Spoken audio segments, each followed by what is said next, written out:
हम आज infinitive verbs को सीखेंगे। वर्ब के बारे में तो आप जानते हैं, इसीलिए इस कोर्स में हम लोग यहाँ तक पहुँचे हैं कि वर्ब क्या होता है। वर्ब एक एक्शन वर्ड है और इन्फिनेटिव वर्ब क्या होता है, हम इन्फिनेटिव वर्ब का इस्तेमाल सीखेंगे आज। इसकी डेफिनेशन नेक्स्ट स्लाइड पे है, आइए उसको स्टार्ट करते हैं। तो इन्फिनेटिव वर्ब, जैसा कि उसके नाम से जाहिर है कि इन्फिनिट, इन्फिनिट का मतलब होता है जो चीज़ ना रुकने वाली हो, जो चीज़ एक फिक्स्ड फॉर्म में नहीं है। तो वर्ब जो फिक्स्ड फॉर्म में है उसको हम तो वर्ब ही कहेंगे। लेकिन जो फिक्स्ड फॉर्म में नहीं है, फिक्स्ड फॉर्म से मुराद क्या है, जैसे गोइंग है तो आप उसको गोइंग वाली पोजीशन में ही यूज़ करेंगे। उसकी एक सर्टन पोजीशन है और सर्टन कंडीशन है उसको यूज़ करने की। उसके बाद आपकी जो वेंट है उसकी भी एक सर्टन कंडीशन है जिसमें आप यूज़ कर सकते हैं। गॉन है, उसकी भी सर्टन कंडीशन है जहाँ पे आप यूज़ कर सकते हैं। लेकिन जब हम इन्फिनेटिव का जिक्र करते हैं तो इन्फिनेटिव की बहुत सारी हालतें हैं, ये लिमिटेड नहीं है। तो वर्ब के पहले हम एक बुक प्रिपेयर कर रहे हैं। होपफुली वो बुक जल्दी हो जाएगी, जुलाई तक जो है वो मार्केट में आ जाएगी। और वो बुक ऑफ वर्ड्स है, उसमें वर्ब की 9 फॉर्म्स हमने इंट्रोड्यूस कराई हैं। और सबसे पहले देखें, जैसे बेयर वर्ब है, जैसे गो है तो गो बेयर इन्फिनेटिव होता है।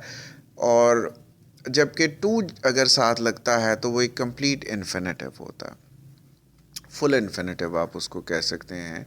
जैसे टू गो है, टू गो एक रॉ फॉर्म है आपके पास। रॉ फॉर्म से मुराद ये है, जैसे आप अनाज है आपके पास, गंदम है, और उसका ये है कि आपके पास एक रॉ हालत में गंदम दे दी जाती है।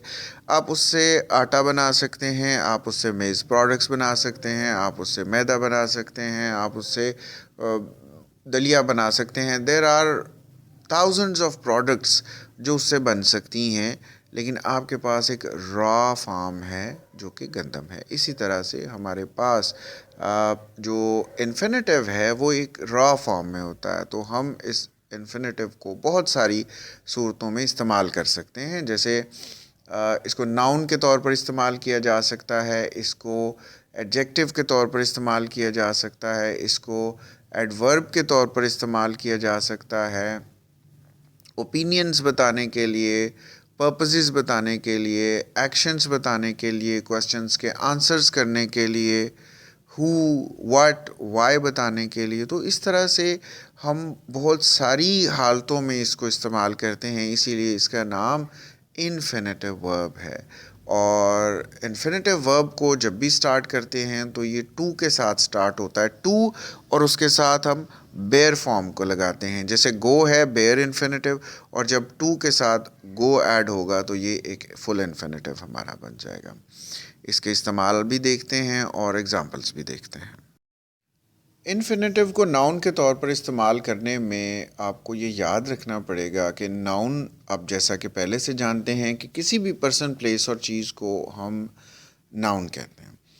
और उस नाउन को हम लोग सब्जेक्ट भी यूज़ कर सकते हैं और नाउन को हम ऑब्जेक्ट भी यूज़ कर सकते हैं। लेकिन जब नाउन हमारा जब हम इन्फिनेटिव को यूज़ कर रहे हैं तो फिर हम उसको सब्जेक्ट या ऑब्जेक्ट की जगह पर यूज़ कर सकते हैं। अभी मैं मिसाल दूंगा यहाँ पे, आई लव पिज़्ज़ा।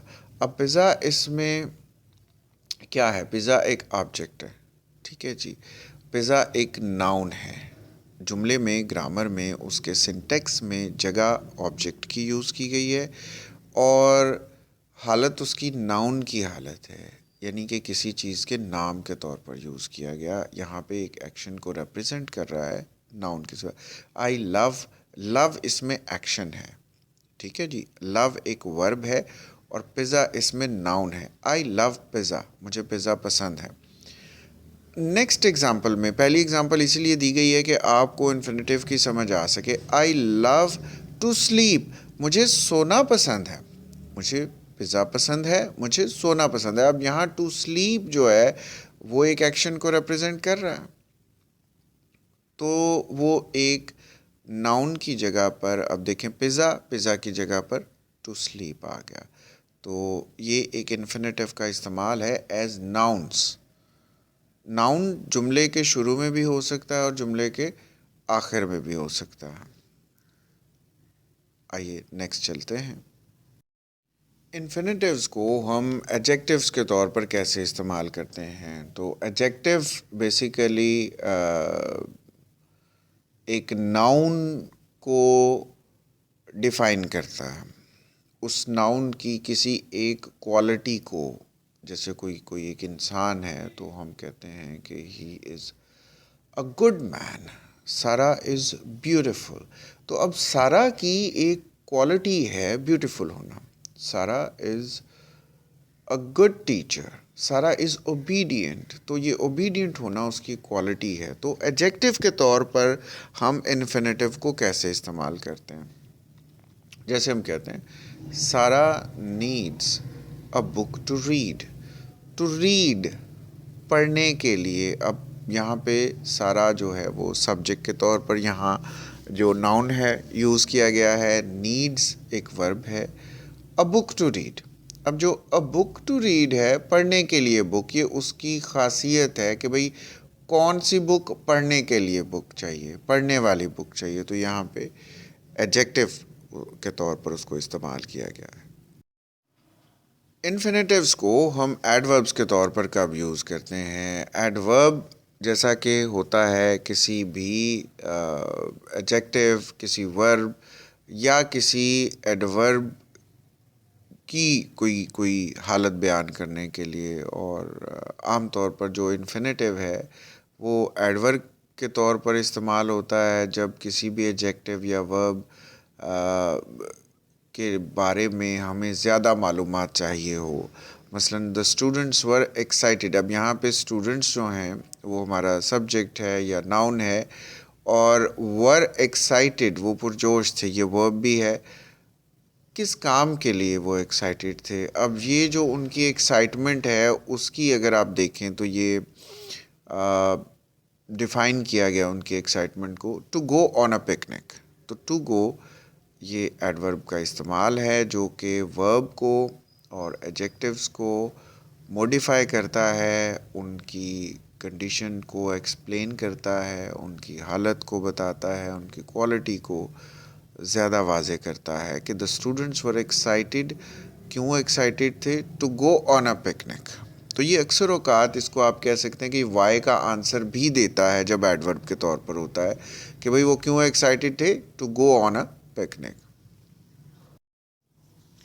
इन्फिनेटिव को हम विदाउट टू क्यों इस्तेमाल करते हैं। अब से पहले हमने यही ज़िक्र किया कि टू के बाद ही इन्फिनेटिव बनता है।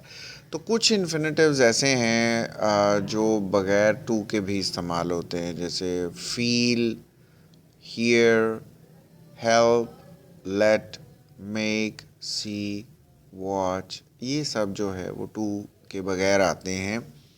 लेकिन किस हालत में आते हैं आइए देखते हैं। और इनके बाद जो है वो डायरेक्ट आपका जो है ऑब्जेक्ट भी लगता है। जैसे एग्ज़ाम्पल में I heard the phone ring, तो मैंने फ़ोन को बजते हुए सुना। टू रिंग नहीं करेंगे। आई सा हिम, टू अपोलोजाइज़ नहीं, आई सा हिम अपोलोजाइज़, मैंने उसे देखा माफ़ी मांगते हुए।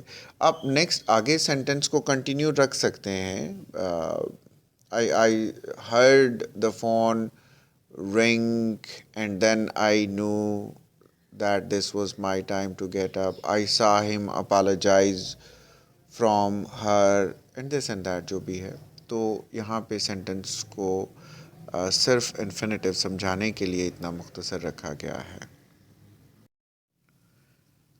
जो इन्फिनेटिव्स हैं उनको स्प्लिट भी किया जा सकता है। समटाइम्स स्टूडेंट्स ने सीखा होता है उसको इन्फिनेटिव को यूज़ करना, लेकिन जहाँ पे इन्फिनेटिव स्प्लिट हो रहा होता है तो वो थोड़े कंफ्यूज्ड होते हैं कि कैसे स्प्लिट हो गया। तो इसमें वजह ये होती है कि समटाइम्स टू के बाद आप कोई भी एडवर्ब कर सकते हैं और उसके बाद जो है वो आप अपना जो इन्फिनेटिव का बेयर वर्ब है उसको यूज़ कर सकते हैं। जैसे अब यहाँ पे आप देखिएगा तो Ryan hopes to easily get good marks in the mid term exams. अब यहाँ पे स्प्लिट कर दिया गया टू और गेट को। जैसे Ryan hopes easily to get good marks in the mid term exams. To get जो है वो यहाँ पे हमारा इन्फिनेटिव है, लेकिन हमने उसको स्प्लिट कर दिया है और एक हमने एडवर्ब के साथ।